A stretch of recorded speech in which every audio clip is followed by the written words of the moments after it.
Hi guys! Magandang hapon po sa inyo. Yan guys, sa totoo niyan, kakatapos lang po namin nagpalaro dito sa mga kids tapos sa mga nanay. So ito, binigyan talaga natin ng time dahil medyo delay na to dahil mga 3 days ago na siguro pinadala po ito ni ma'am at kaninang umaga bago kami pumunta dito sa playground namin, kinuha ko muna sa remittance center para maibigay na po sa pagbibigyan po ni Tita from Pangasinan. Yan, siguro po familiar po kayo sa pangalan na Tita from Pangasinan dahil 2 beses na po talaga siyang nagpadala sa atin. Nung una, na maalala ko si Amber, si Shing, si Ana, tama ba nanay? Tapos si Lula nila Ana, tapos si Andrea. Yon. Ngayon naman, sabi ni ma'am, nagpadala po siya ng worth 4,000 pesos na kung saan bibigyan daw po niya yung nag-birthday nakaraan ng June 12 si Andre tapos si Andrea. Tapos yung with honor na 4 natin sa kids na si Nining, si Amber, si Shing, tapos yung nag-iisang lalaki siyempre si Lucas. Tapos yung lola po ni Ana ni Shing ay sinanay na po yung mag-receive dahil medyo masama po yung pakiramdam niya. Gustuin ko man napuntahan natin siya doon pero mas maganda na rin na medyo nagpapahinga siya at hindi na natin muna siya istorbohin. So yan, sa worth 4,000 pesos ay makakatanggap po sila na halos ng tig pa 500 pesos maliban po doon kay Lola Bibe, yung lola po ni Shing. So unahin na po natin si Andre para po sa pa-birthday niya from Tita from Pangasinan. Anong masasabi mo kaya? May masasabi ka kay Tita? Maraming salamat po sa nabigay niyong kuya po. Ingat po kayo yan. Oh, okay. Wow. Thank you, Andre. Tapos, pa-birthday naman sa kambal niya dahil pares po silang birthday, June 12. Ito naman sa'yo, Andrea. May masasabi? Maraming salamat po sa binigay niyo. Maraming salamat po.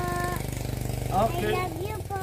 Oh, wow. Salamat. Okay. Okay, tapos, yung mga with honors natin guys, binigyan po ni ma'am ng tig pa 500 pesos. Sigaya po ni Shing. Okay, Shing. Maraming salamat po sa binigay niyo po sa akin. Pangalawang beses na po kayo nagbigay sa akin. Oh, pangalawang beses. Malaking tulong na po sa pangbili po ng damit ko sa susunod na pasukan. Okay. Salamat, Shing. Tapos, si Amber. Ano kayo masabi ng Amber? Pangalawang beses na Amber? Oh, pangalawang beses na. Love ka ni Tita from Pangasinan. Maraming salamat po tita sa binigay niyo. Malaking tulong na po to sa pangkain namin. We love you po. Okay. Wow. Pandagdag sa pang-araw-araw nilang pagkain, di ba? Tapos, si Nining naman. Nining, 500 pesos. Maraming salamat po tita sa binigay nyo. May pambili na po ako sa susunod na pasukan ng mga gamit ko. Tsaka lalo ko pa pong gagalingan para po makakuha pa ng Okay. Tapos, sa mga kids, yung nag-iisang lalaki si Kuya Lucas. Maraming salamat po tita sa binigay niyo po. May pangdagdag na po ang pambili sa bigas. Okay. Wow. Salamat po, Tita. Yan, sa mga hindi po nakakaalam. Pero siguro guys, alam nyo na.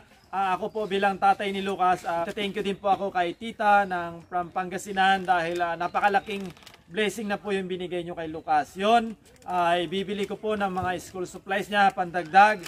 At kung meron mang mga kasi may mga parating po kami mga sponsors mga school supplies, pwede po yan sa damit or kung ano pa yung magagamit niya sa pang-school, sa susunod po na school. Okay, thank you ma'am.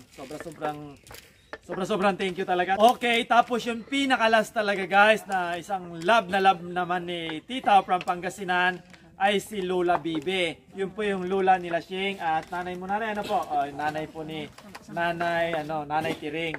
So medyo yun nga nasabi ko kanina medyo masama yung pakiramdam niya kaya ibibigay ko na lang po ito kay nanay. Siya na lang po magbigay at siya na lang din po yung mabibili ng kailangan ni Lola Bibe kasi siyempre si Lola hindi na siya gaano nakakapunta sa bayan.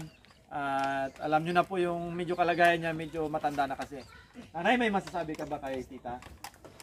Tita, kung sino ka man po, maraming salamat po sa patuloy na suporta po sa Dixflower family. Maraming salamat din po ma'am sa cash po ngayon na binigay niyo po kay nanay at yung nakaraan po. May pangdag na po sa pambili po ng gamot niya ma'am at saka pambili po ng makakain niya. Maraming salamat din po ma'am sa binigay niyong cash sa anak ko. Sana po mag-iingat po kayo palagi dyan ma'am. Oh, okay. Salamat, nanay. Okay. Thank you, nanay. Okay.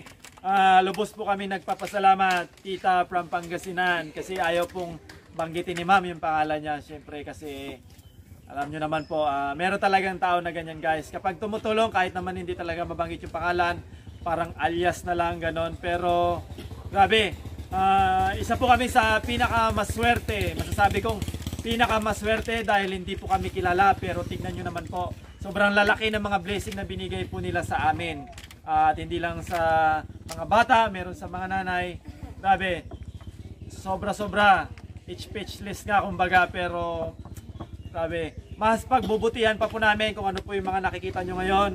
Kasiyahan, na kahit sobrang hirap na namin i-raos, pero kinakaya namin dahil meron kayong mga sponsors namin na nagbibigay ng lakas sa amin. Especially kay Auntie, kasi siya po talaga yung pinaka main sponsors namin, na kahit sa anong bagay, kahit sa anong susuportahan daw niya tayo. Kaya ngayon pa lang, sobrang napakaswerte namin. Yun lang po yung masasabi namin. I love you po, tita from Pangasinan. I love you so much sa lahat ng mga sponsors namin. Kung hindi dahil sa inyo, lahat ng mga imposible hindi nagiging posible. At hanggang dito na lang po yung video namin. Abangan nyo po lahat ng mga laro namin. Marami kaming ginawang laro ngayon. Nakikita nyo po ito. Nakatapos lang po talaga namin nagpalaro. So hanggang dito na lang guys. I love you so much sa lahat ng mga viewers namin, likers, sharers, followers. Bye-bye!